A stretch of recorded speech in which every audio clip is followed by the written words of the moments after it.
Alex is a veteran at this now. Yeah, Since year two. You did last year. I think probably some of you were here, a decent number of you were here last year. And since we did this last year, it's wonderful to have this moment with you, Alex, because I feel like listening to Ronnie and Steve yesterday, I was listening to them set you up because they were talking about the transformation post-playing. And Ronnie had this great phrase, didn't he, about, I'm a rookie. I got to think of myself as a rookie. So just recently, Alex has started in the venture capital world right here in Palo Alto. So does that make sense? Do you feel like a rookie? Oh, for sure, without a doubt. And obviously a little daunting to follow up on Ronnie Lott and Steve Young. So bear with me. But yeah, I absolutely.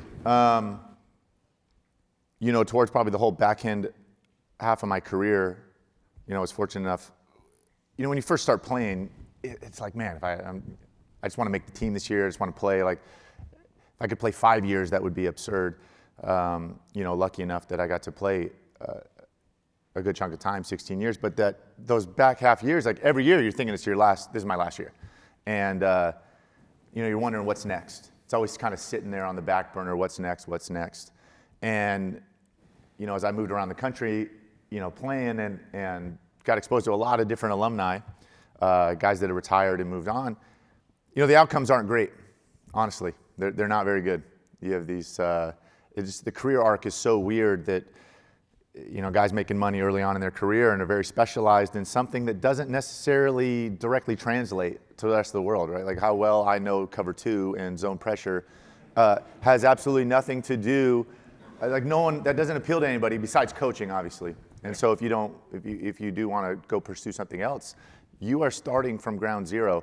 And I'm so fortunate and I feel so lucky to have played here for the 49ers because there's no other franchise that has an alumni association that is as successful as this. And really it is a proximity to Silicon Valley, but even a proximity to this university. I mean, it's all intertwined in how much is going on here and those guys' exposure to it. And really, those guys really paved the way.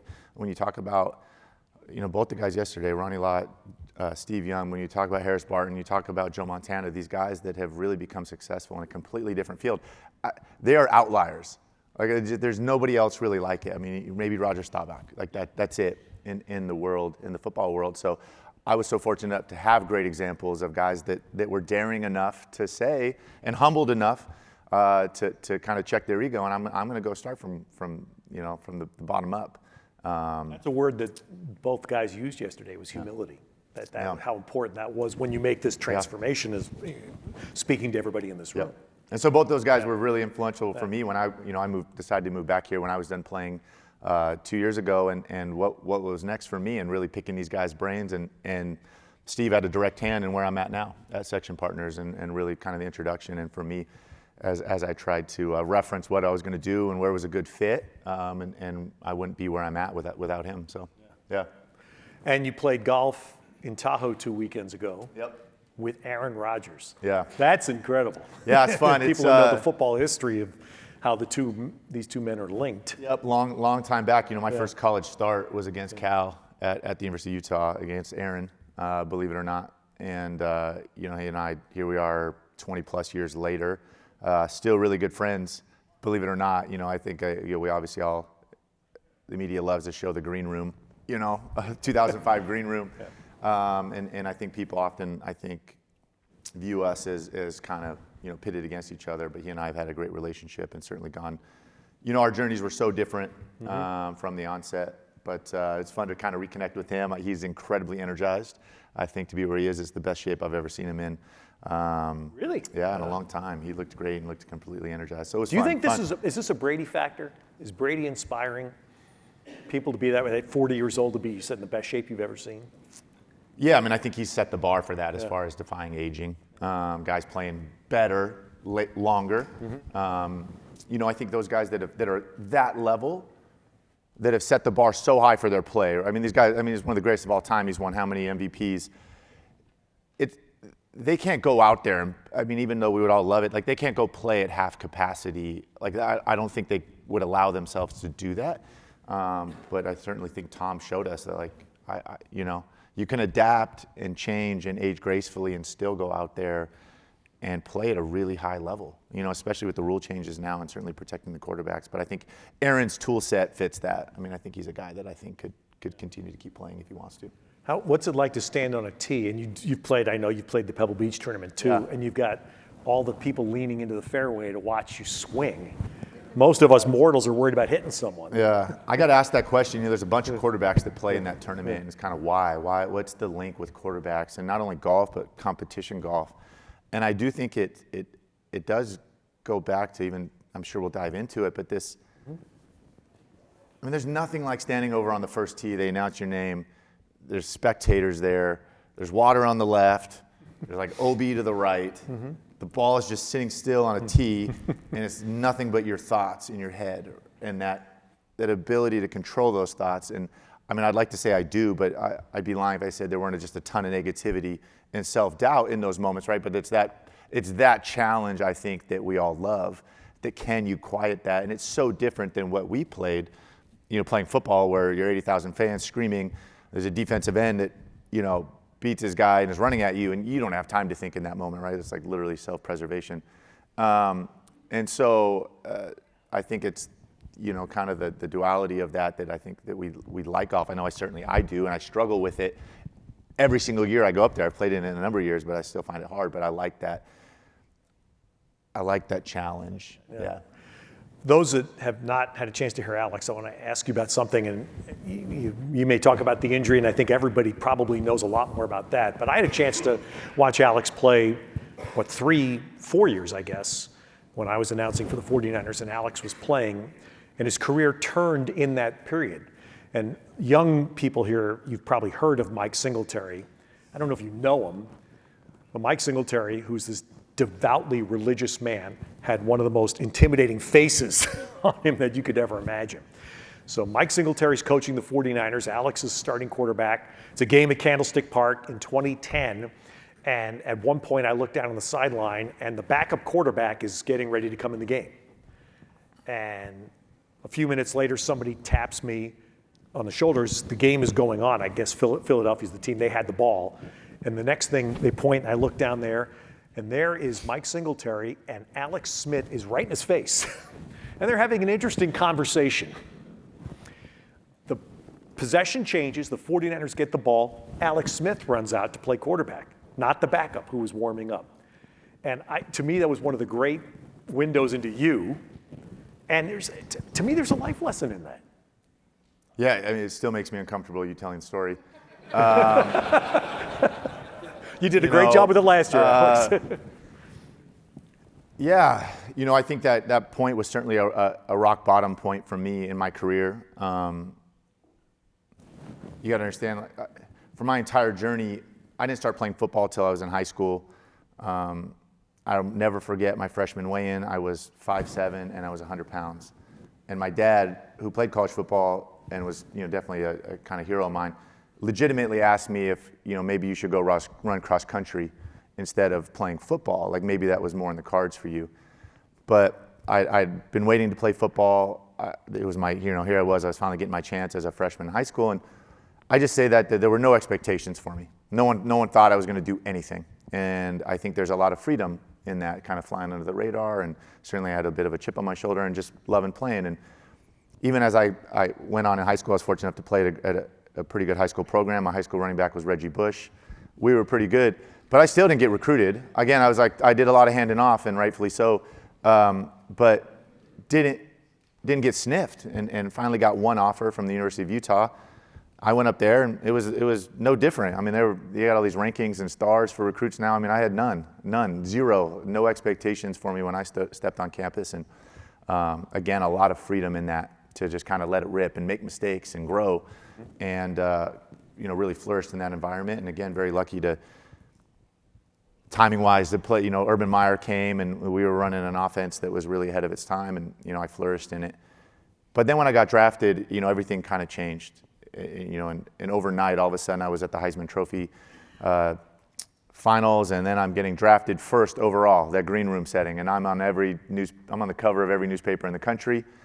I get drafted to the San Francisco 49ers, right? I mean, there's not a franchise that has set the bar higher when it comes to quarterback play, with Joe and Steve.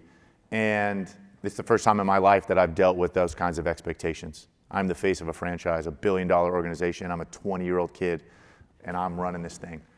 And it definitely changed me. I struggled with that. The pressure to perform.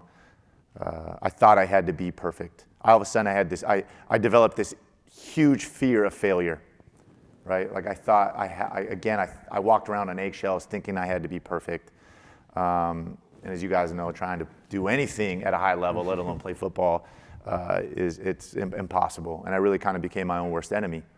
And you know, one of the other big prizes of being drafted number 1 is you go to the worst team. And it was not a good situation here. And again, I certainly didn't add to it. A lot of dysfunction. I mean, I had a bunch of coaching changes, you know, trying to play through injury, and you know, a lot of roster changes.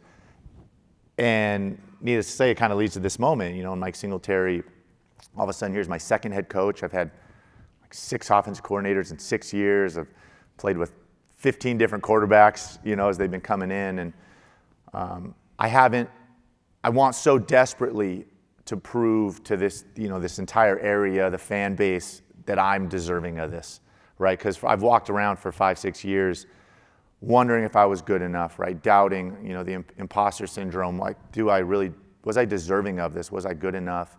And constantly questioning myself. And we're playing on national TV against the Philadelphia Eagles at Candlestick Park.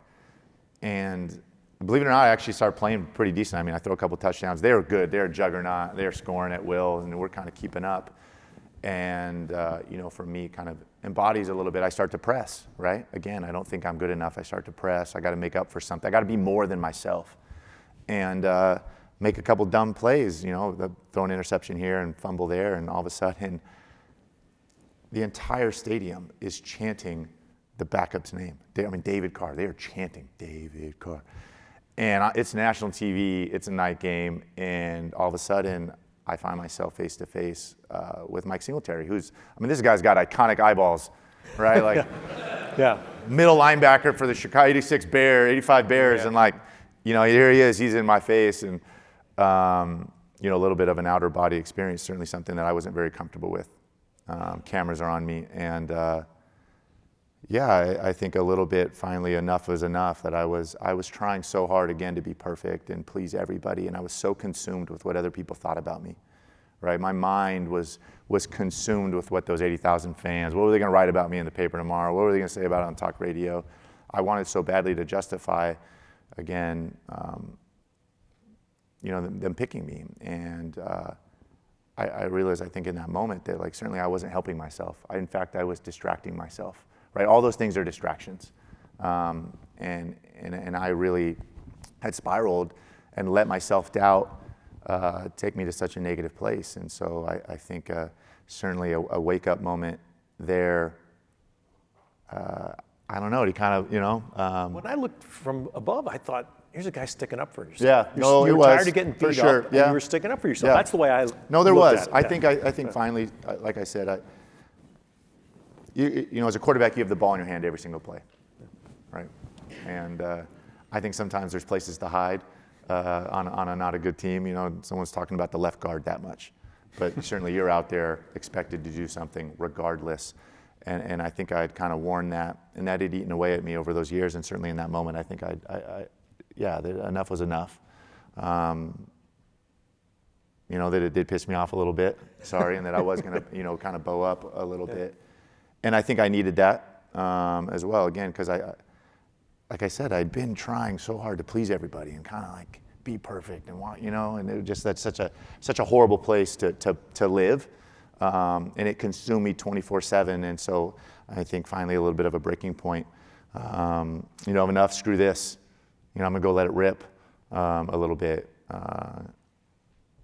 You know, I'm gonna get out there and play for me. I'm gonna, you know, dial in and focus and stop with the negativity and the bad self-talk.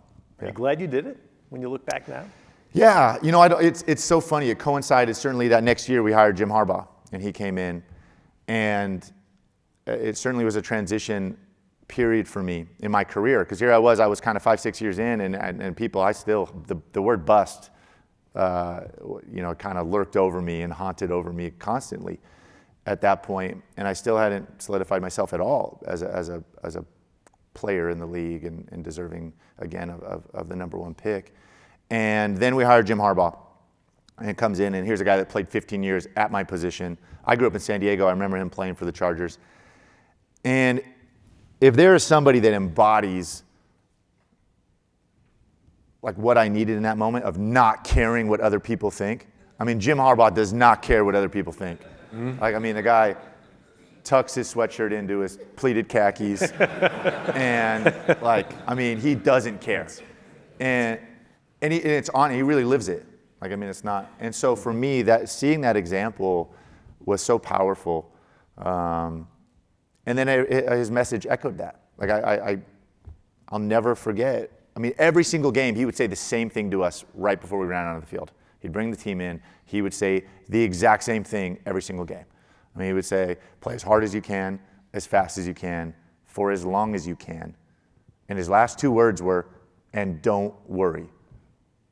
I mean, literally, like saying, don't worry. I mean, I felt like I just spent 6 years worrying, running out of the tunnel worrying. Like, that's all I did. And I really felt like he was talking, directly to me. And certainly, I think the combination of both of those moments really allowed me to get to a better place, a more functional place, a healthy place where you can actually, again, I go back to, certainly we're using football as an example, but to do anything, like if you're distracted, you got no chance. If you're not dialed in on the details, the most minute details of your job, you got no chance. And so certainly allowed me to get to that place. And certainly, weird, all of a sudden I started playing better. I started having more fun, getting back to a place that I had started at with the game of football. That's fascinating. You just said the word fun, which we don't often associate, right? Yeah. But it's easy to say you were confident when Jim came in and suddenly things started clicking, but you had fun. Yeah. Yeah, well, I mean, no one wants to go perform poorly, right? I mean, it's obvious, and it's in a team environment, you want to hold up your end. And I think there's a reason we all wanted to play a team sport. You want to be a part of something bigger than yourself. Go do something unattainable, because you can do it together, right? Something that you couldn't do by yourself, you can do together on a team. And, to really feel like you're being accountable to that feels good, and it is fun. And to be with the guys in that special environment. And I think the other thing Jim made me realize too at that moment, like it doesn't last forever, right? I mean, I was a young kid that I think, when you're 20, 21, 22, you can hear that, you just don't digest it. And certainly for me, a few years past that, they're like, I'm not going to get to do this forever, right? At that point, I'd been benched. I'd been I'd been on all sides of it, and it's like I think a little more. I was grateful for the opportunity, whereas I think my first few years I didn't really have that. It was a burden playing as a young player, as a young professional, and getting back to being grateful for the opportunity. I mean, I can remember when you go to the University of Utah. When I went, we were in the Mountain West, so we weren't one of the big Power 5 conferences, and everybody on the team, none of us got recruited by the big schools, and we all had a chip on our shoulder, right? Because we thought we should have been, and so when we played like that. Like when we had the Oregon coming in, or we played like at North Carolina or Texas A&M. I mean, we were almost foaming at the mouth, and certainly I embodied that as well. Like, bring it on, I'm going to get you, and here's my chance. Again, fast forward to all of a sudden, just a few years past that, and because of some exterior things that had happened, and again, my own internal kind of self-doubt, like that flipped, right? It became a burden. I didn't cherish the moment. I didn't cherish the opportunity, and so I think Jim really helped me get back to a place where not only do you have fun, but you're grateful for it. So fast forward to what we started with here. You're now making this transition, and I know our audience, a lot of these great attendees had these questions for yesterday for Ronnie and Steve. So let me jumpstart. Yeah. What is the most transferable skill from being a quarterback at the highest level of your profession that now you start over in a new field? Yeah.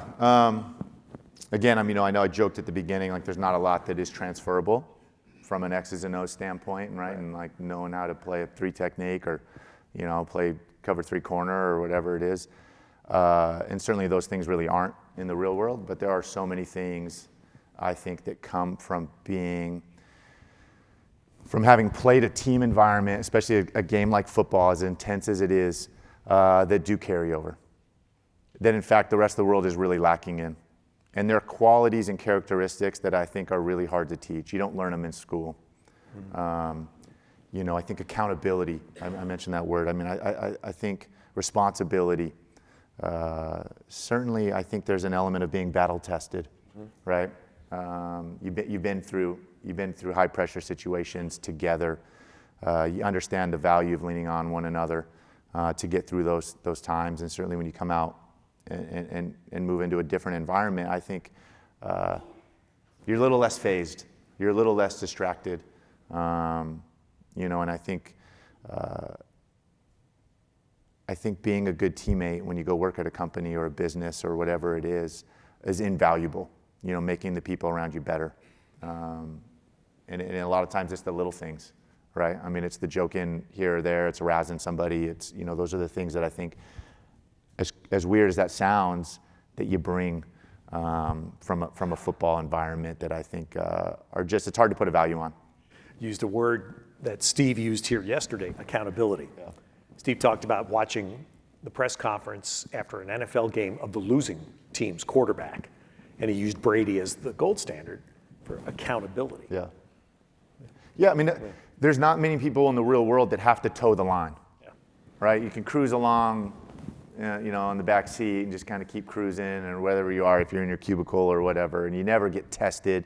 I mean, you play football, you get tested every day. They put it on film every single day, and you watch practice every day. You toe the line every week, and there are spectators, and it's on TV. And again, like that's it. You're measured every single week, and so you're constantly being measured.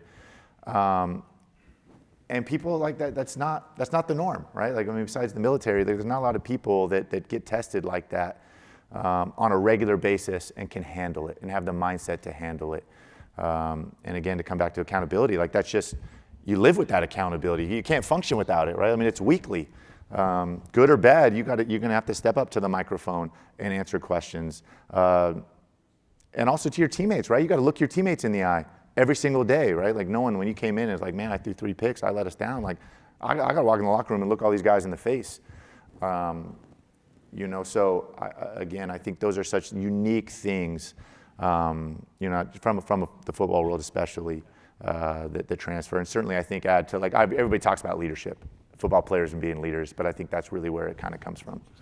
And you tell you this past winter on this campus, Alex had an interesting moment. You mentioned your high school, Helix High School in San Diego, and you got a chance to meet Bill Walton, also Helix High School. Yep.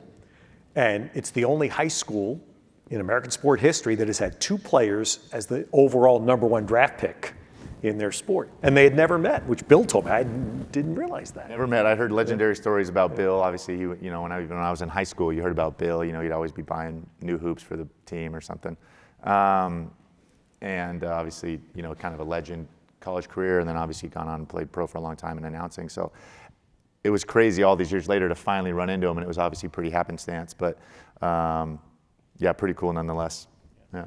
All right. If anybody has things you'd like to ask Alex, we have some time here. Let's fire away. I'll start here in the middle, and I'll repeat the questions for everyone. Okay. My name is Justin Holden, and it's a pleasure to speak with you because I played quarterback at UCF. All right. Yep. I have much respect for you. Thank you. Good. Here we go. There we go. Thank you. Yep, appreciate you. My question to you is, and you were kind of speaking about it, how in football, like, we're measured and things are week to week. And, like, a lot of the things we did, we remember and they're euphoric, and it's kind of like a high. So my question to you is, now that you transition out of football, do you ever find yourself still kind of chasing that high in a different field? Yep, absolutely. And I think chasing getting tested, for sure. Like, I think I even mentioned the golf is a little bit of that, right? Like, hey, that's why I like it, and I do it, you know, once a year. But it kind of gives you that feeling, even though it's in a different arena. The hard part, I think, in the business world is that it's not as intense a moment, right? Like it's a little more drawn out. Things move a little slower. You know, for us, we're so accustomed to like, hey, 1 o'clock on a Saturday, man, it's happening. This is when it's going to happen. I mean, I think in the business world, you don't totally know where that moment's going to be that makes the difference. And that's what I think I've had a hard time with, even just the patience of it, because I want, like, let's go. What are we waiting for? And it's like, hey, just relax. Like, you know, we can reach out to them next week. You know, like that was hard for me, like to adjust to. But I think it's important to not like quell that desire. I mean, I think it's important to move on to the next. What's next for me? And not only is it in a professional world, but maybe it's something else on the side. Like what is it that I'm going to take on for me to go? I don't think you ever want to stop trying yourself and pressuring yourself. Like, I mean, that's where growth comes from. When I look back at my entire career, growth came from struggle and adversity. Like, that's where I grew as a person and a player. It didn't come from the great times. It didn't come from cruising along and easy. And I think so often, again, I think it's more about embracing that. And that's certainly for me as a dad now, looking back on my career and having digested that, like, those are the moments with my kids that I really look forward to. Like, when are they struggling? Like, that's my chance to be a dad and, like, try to help them move past it and, you know, again, to have some kind of understanding and development. It's not just, like, always wanting them to succeed. And I think for me personally, it's also like, well, that applies to me. And so I need to push myself. And football's not there. What is it now? And going and trying to hunt that down. And again, it applies to, I think, not only your personal life, and professionally. Like, it's both. But it's hard. It's not easy, but I think it's important to kind of keep that pursuit. Okay, you have the mic there, sir. My name is Eddie Key. I attended Southern Arkansas University, and I've always been a diehard 49er fan. I said that yesterday, and so I've kept up with you guys from the beginning. My question to you is, what was the difference that Jim Harbaugh brought as a leader in regards to coming to the organization? Like I said, I was a fan. I know you guys were 3-4, then you went to the NFC Championship. I mean, you won 3 or 4 games, then you went to the NFC Championship literally the next year, his first year as a head coach. And we spoke about leadership here a lot today. What did he bring as a leader that was different than the other coaches had brought to take a team who had not made the playoffs and only won 3 or 4 games to the NFC Championship the very first year as a coach? Totally. It's a great question. And I think so oftentimes I get asked about leadership. I've been fortunate enough to play for some, you know, great head coaches over the years. And I think people confuse leadership with being vocal. Like, they confuse it with words. You know, and hey, if you're a leader, you got to give a speech. And I think the best leaders I've been around just go about their business, and they lead by example. Like, really, like the way Andy Reid, Jim Harbaugh. Jim kept it about football. He didn't care about all that other stuff, like I said, and that example of it, and it was always about ball. And I think in professional sports, that's so hard. And you know, prior to him coming in, there'd been so much dysfunction and distractions and turmoil, and Jim just blocks it out. Like, Jim just went about his business, and that's not going to be. I'm not even acknowledging it. We're eliminating all that stuff, and it's just about football, right?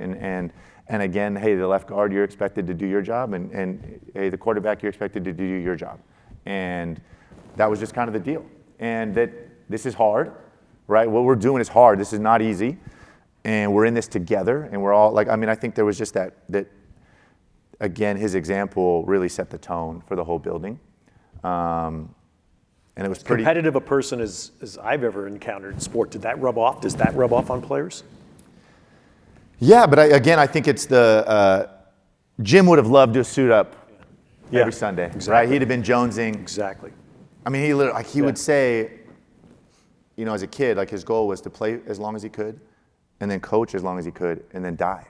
Like, that's like it's messed up. That's so true. But so true. He would have done anything to strap it on one more time and, like, lace up his cleats. Mm-hmm. And I think he was so grateful for the opportunity. And he was in it, like, as a coach. I mean, he wasn't a good luck coach. Like, I hated those guys. Hey, good luck out there. And you're like, what? And I'm like, aren't we in this? Like, you're calling plays. Like, we're in this together, man. Like, Jim was like the epitome of that. Like if a fight broke out, Jim's going to be in the fight with you.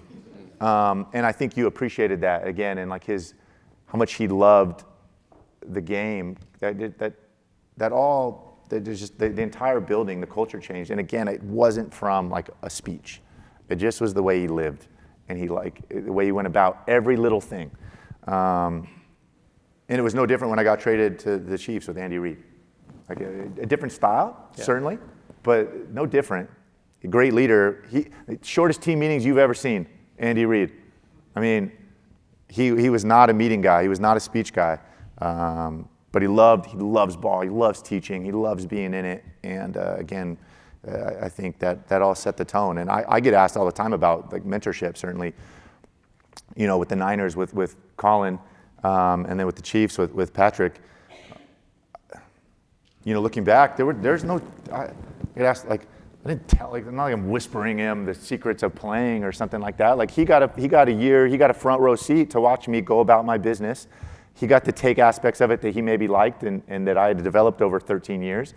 And other ones that maybe he didn't, but like it was just that proximity, I think, to seeing somebody do something that's the benefit. It's not like, again, we're sitting in a meeting room and you're like espousing knowledge. So I think people confuse those things, and really, again, it's that example of how you go about your business that has the greatest effect on people around you. That's a great point. We'll come down here, but we have somebody way in the back. You're holding your hand up there. If you can shout your question so we make sure we hear it. Okay. Life lessons you learned from all three of your coaches? And then my other question would be, what are some things that you're working on that we all can help support? I think everybody can. Oh, gosh. Man, I mean, I think for me, when I was a young player, again, and dealing with like the pressure to perform and certainly my self-doubt, right? I can remember sitting on the stool in the locker room, getting ready to run out of the tunnel, and man, I was consumed with self-doubt, right? Like you play once a week, the stress just gets higher as you get towards game time, and certainly right before kickoff, like was when I was at my worst, and I thought I was alone in that. I mean, here I was this young kid. I'm a football player. I'm a tough football player. Like I just buried it. You play long enough, you realize really quickly there's not a guy in the locker room or woman that like doesn't deal with it. I mean, I played with some of the baddest dudes on the planet, first ballot Hall of Famers. They all dealt with it. But I think what you quickly realize is obviously they dealt with it in a better way, right? Self-doubt's never going to leave us, ever. Just because you're done playing, it's not to say it doesn't creep in. Am I good enough? Am I smart enough in the business world? Can I handle myself? Like self-doubt is always going to be there. I think it's, can you move beyond it, right? Again, can you push it aside? Can you recognize that you're going through it? Again, eliminate it and get back to the details of what you need to do, like being present, right? In the situation. That's certainly something that I constantly am working on, because again, it doesn't it's always going to be there. And certainly with my leg, I mean, you want to talk about self-doubt. I mean, I thought my life was over as I knew it. I mean, I'm never going to be able to chase my kids around, let alone I'm not going to be able to walk. They're talking about amputating my leg. What am I ever going to be able to do again? And kind of consumed with self-doubt for a long time. And again, no different than with Jim and a bunch of my teammates that were great examples of me earlier on in my career. Like when I got the clearance to go do rehab with the military guys down at the Center for the Intrepid, when I got that designation, that changed my life. Because again, at that point, I was in a pity party, again, feeling sorry for myself, and I couldn't walk. I was stuck in a wheelchair, had a cage bolted to my leg, and again, all I'm doing is doubting. You name the activity, I'm not going to be able to do it again. And I'm thinking the best of my life is behind me. And you go down, and one of the cool things at the military is they believe in this thing called group suck, which means if you're going through something crappy, it's easier to do it together. And so you do your rehab in a big open area like this. Most clinical settings, when you do PT, you go off in a little room in the back with your physical therapist, and you do your 45 minutes and leave. So here I am at this military center, which you don't feel like you belong anyway, right? You're humbled to be there. And everybody's, bearing their scars and charging ahead. I'm double amputees, triple amputees, bad burn victims, certainly a lot of people with injuries like mine, and they're charging forward. And at that point, I was still trying to pretend like this hadn't happened, right? I didn't want to deal with it, like my new reality. And certainly, again, that example for me changed my life. Nothing anybody said, right? It was just literally seeing that. knowing where I was, and I was like, well, how do I get there, right? Like seeing that inspiration, that like seed of hope, and literally watching somebody walk around with a messed up looking leg. I mean, it was like, that was so profound for me. Like, how does he do it? He's in shorts. He's just walking around like that's normal. You know, I was so ashamed of my leg at that point. So I think for me, again, I'm far more conscious. I say that as the power of team, the power of like, I think being a part of humanity, right? Being a good friend, recognizing what people are going through around me, and maybe I can be that agent of change for somebody else, right? You don't totally know the ebbs and flows of what people are going through. And I think I try to be far more conscious of that. I know what, again, when I've had my low moments, what people around me have meant to me. They may not even know it, right? The effect they have, and you may not know it, again, by the things you do. So that's something that I think I try to live by. Certainly for me, again, I thought I was truly tested with my leg. Thought I could go through anything. And a year ago, my daughter got diagnosed with a brain tumor. And that, you want to talk about like real self-doubt and no control, because it was so different when with my leg, like, and my life was on the line. I mean, that was me. At least I had, you know, there's no fear there when you're talking about your daughter. It's terrifying and it consumes you. And so we're a little over a year in this process. She's had 2 10-hour brain surgeries over the last year. Treatment is always on the table. She gets scanned every 8 weeks. It's again, it's this something that is consuming, and again, a lot of it negative, right? Your mind goes down these tunnels of what if, and you know, I battle every day with that, and I also cherish every day, right? Like I try to remind myself of that certainly I'm thankful for today and the time. And that led, we did Taylor Swift last night, which was super fun. But I say that, you ask about, you know, certainly anything that, for me, that's become a passion of mine. You know, there's not a lot of treatment for kids with brain tumors. One of my ex-teammates, Bryant Young, lost his son to something similar. And for me now, trying to, you know, as my wife and I try to raise awareness and raise money for research, and that's something that we've kind of obviously been thrust upon us, and we're taking on. Next week, I'm writing to raise money for pediatric research at Dana-Farber. I'm cycling. I'm not a cyclist. This goes back to another challenge. I'm cycling across the state of Massachusetts next weekend, 200 miles, never ridden further than like 20 on a Peloton. So I mean, I don't know if I've signed up for something any good, but that's kind of what's next for me, and you know, obviously a much bigger process, but just a little thing. Yeah. Wow, what a powerful story, Alex. And Group Suck, clearly, you've taught us something today. It's a new phrase. Clearly did something right. Yeah. All right, sir, I know you have the microphone right here. I think you had answered most of my questions, so that's great. But I guess one other one would be, you know, when you're in your playing career, you've got millions of people, right, following you. You've got many critics, you know, other people praising you. But at the end of the day, you have to get back to do your job. And how do you kind of work on blocking that out, even though you know it's always there? And sort of, even now with the different challenges that come up that you just spoke about, you still have a responsibility in other areas that requires your attention. And so how do you get back to that level of focus and I guess compartmentalize if you have to?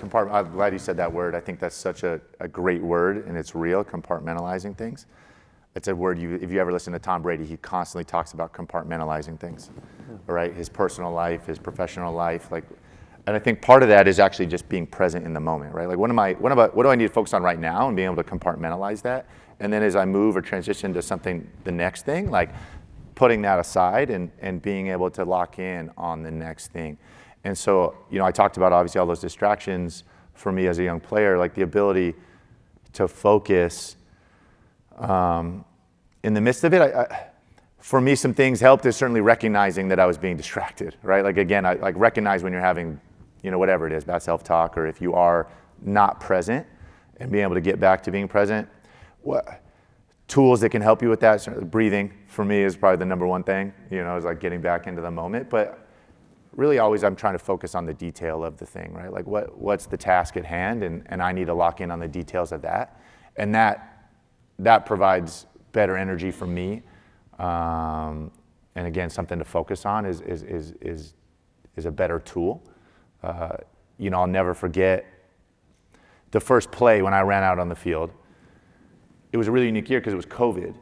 And so at that point, I'd kind of become confident enough that like I could operate at practice, like in the shotgun. I was modified. I had to wear a brace, and I could, obviously adapt, and I could play.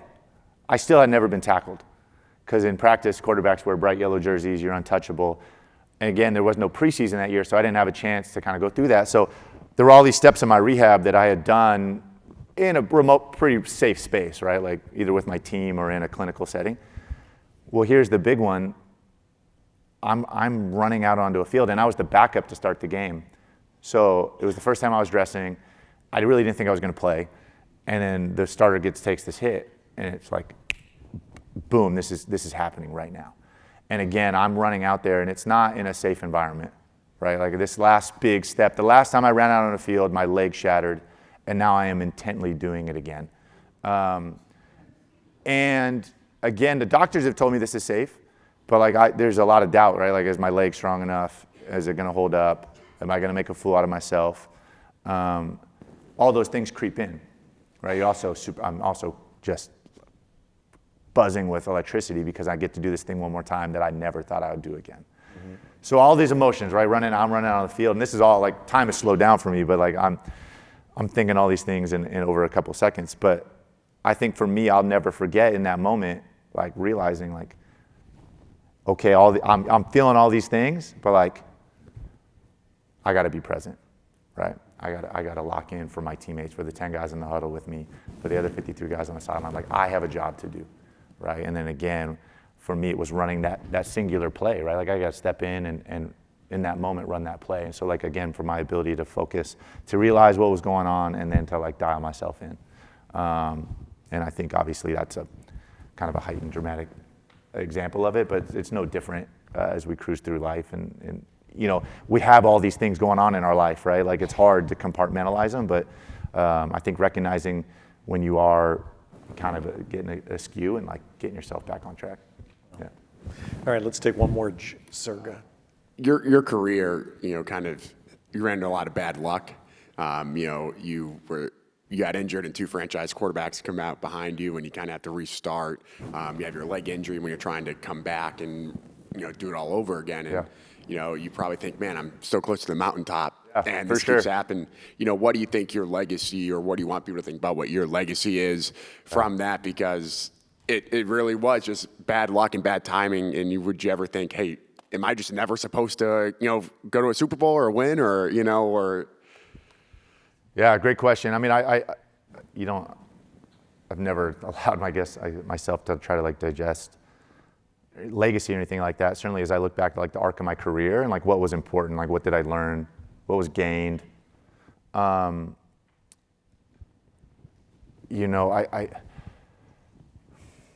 I think certainly the mentality, like you said it's easy to be like, well, poor me. I'll never forget going to the Super Bowl. I got a Captain C on my chest. I walk out for the coin toss. That's the only time I ever stepped on the field. I felt like the guy that had been sitting at a slot machine putting in his time. Here I had gone through all this adversity, fought through it. Here I thought my career was starting to take off. And then like wham, I got up from the slot machine and someone sat down and hit the jackpot. It was certainly a hard pill to swallow. I think that also in that moment, there was a realization, like, you think you're the only one dealing with adversity, and like, my story is no different than a lot of other people. Everybody deals with adversity. Certainly mine sometimes was more public, but everybody, like, you can't live life and not deal with it. Like, it happens to all of us, and it comes in a lot of different forms, and a lot of times it's unexpected. I think the ability to put one foot in front of another, maybe, is the thing, right? When I started my journey, when I went down to the Center for the Intrepid, I couldn't walk, couldn't weight bear. I had this cage on my leg. They're still talking about amputating it. And again, I had this moment really powerful moment where I got to rehab alongside, these servicemen and women. And it was the first place I ever said out loud that I wanted to play football again. And it might as well have been like saying I want to go to Mars. Like they're talking about cutting off my leg, and I'm like, I want to play football. That's ridiculous. And I'd also decided to document this thing for some stupid reason. And so here I am, I'm saying it with cameras, like recording. I'm putting this out there. It was so impossible what I said. And obviously I think that the gravity of that moment again that I just had allowed me to, I wasn't scared to fail. I didn't really care. In fact, I thought I was going to fail. But for me, it was about, well, if I get as close as I can to that, the rest of my life's going to look better. And again, I got to try. Right? I got to like try myself, even as scary as it is. So as I started that journey, though, I say this, like I didn't wake up every day saying I got to play quarterback, right? Like I couldn't even walk. Like I couldn't even see out of the woods, but what I could see was like the next step. And I was like, well, I got to be able to weight bear.